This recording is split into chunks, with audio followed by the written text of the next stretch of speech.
Gratitude, a clear definition. I got my clear definition of gratitude years after I had been practicing gratitude. I had bought multiple gratitude journals. I had practiced gratitude, writing it in my own journal, and made it a part of my day for years. And yet I had never looked up the word. But when I'd retired and decided to write a book about high performance habits, I became a little more interested in words and the depth of their meaning and making sure that I was using the right word. And I remember I'd gone away to a cabin to write for a couple of days, and I needed a break after being very intense with my writing. I thought, I'm going to do a gratitude meditation before I practice yoga. And I started to practice gratitude. I'd say, I'm grateful for this cabin. I'm grateful for this time. And I realized that I didn't know the definition of gratitude. And I thought, how could I possibly induce an emotion if I don't know what it means? I could only describe it in synonyms, like thankfulness or appreciation. And the thing is, many of us don't have good definitions of emotions. And because of it, we have a hard time accessing them or controlling them or inducing them. So I, first of all, looked up the definitions of appreciation and thankfulness, and appreciation being just recognizing and enjoying the good qualities of someone. And thankfulness is that feeling of being pleased and relieved. And I laughed at pleased and relieved. It made me think about you're driving down the highway and you have to go to the bathroom, and thank God you see a place to pull over. But these are not the definitions of gratitude. They are their own thing. And so when I actually looked up gratitude, I realized it was something that was quite different. Gratitude is acknowledging an external source. It is the feeling of receiving a gift from nature, from a higher power, God, source, whatever, or another person, or another living entity like an animal, and realizing that they are responsible for the gift that you are receiving. And a gift, another definition, is something that is freely given without any expectation of anything in return.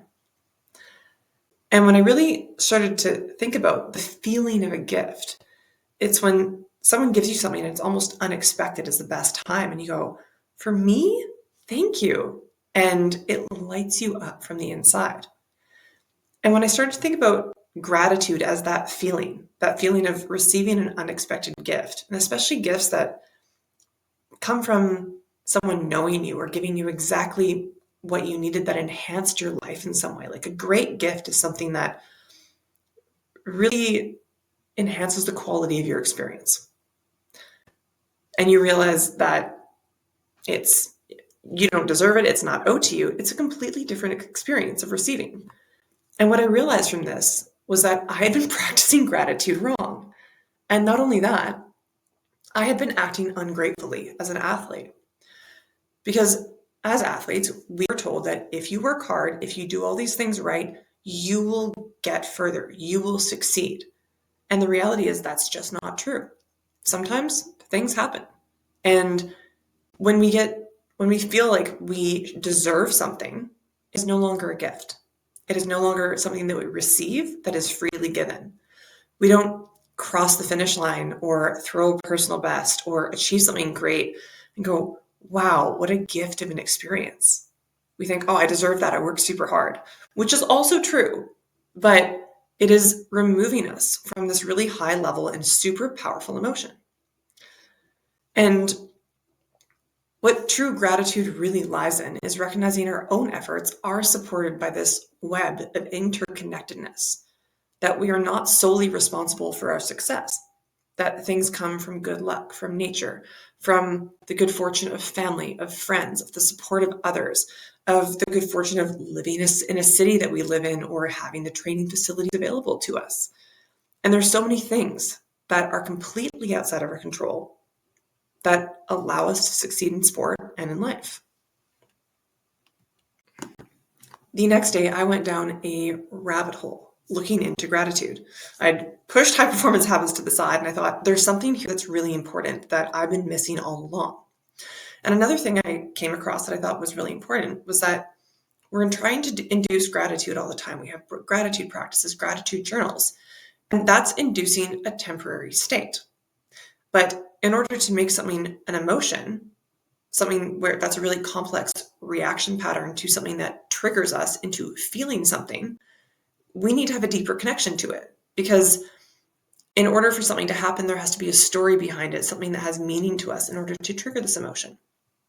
And then behind that, there's also this idea of gratitude being a mood, this prolonged, less intense state. It's more of a state of being. And as I went through slightly in the introduction, this is the idea of, are we living somewhere? And emotions are often, are we visiting somewhere?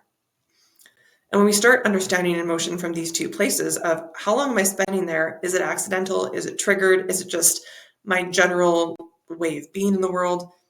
Then it becomes a little bit more interesting and we can start to analyze ourselves differently.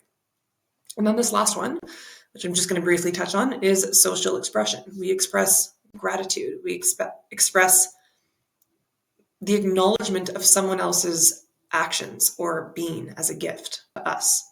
And social expression is something that connects us to other people. Because when we see other people's gifts, it's a way to create social safety, security, and actually to allow other people to thrive and to allow communities to thrive, which I will not be diving into more deeply in emotional training, but will be in social training. An exercise in gratitude. So when I used to do gratitude, I would say, I'm grateful for the coffee in my cup. I'm grateful that I'm healthy. I'm grateful for my friends. I'm grateful for my family. And I would just kind of rip through it quite quickly. But with this deeper definition of gratitude, we can take it a step further. We can say, what things are you grateful for in your life that you get to experience, but you did nothing to deserve them? And it's about going deeper. And so I will often ask myself, why or how? And I'll go deeper and deeper and deeper into question. So for example, if I say, I'm grateful for the coffee in my cup, I would say that I'm grateful that international commerce exists and that coffee beans from another country all the way around the world come from there on a boat to my country through a store where I can then buy coffee and have this amazing cup. And I'm grateful for the person who picked these beans. And now I get to experience them and have energy and move throughout the day differently because of this long chain of people who got these beans to me. And even doing exercises like this makes us feel more connected to the world. It makes us realize that there are gifts that have happened because of so many people and people before us and generations before us that we're now reaping the benefits from. Whether it's a cup of coffee or being grateful for friends who go out of their way for you to make you feel special. So there's a couple, these questions are in your emotional training question list, the document. Answer them, and I'll see you in the next module.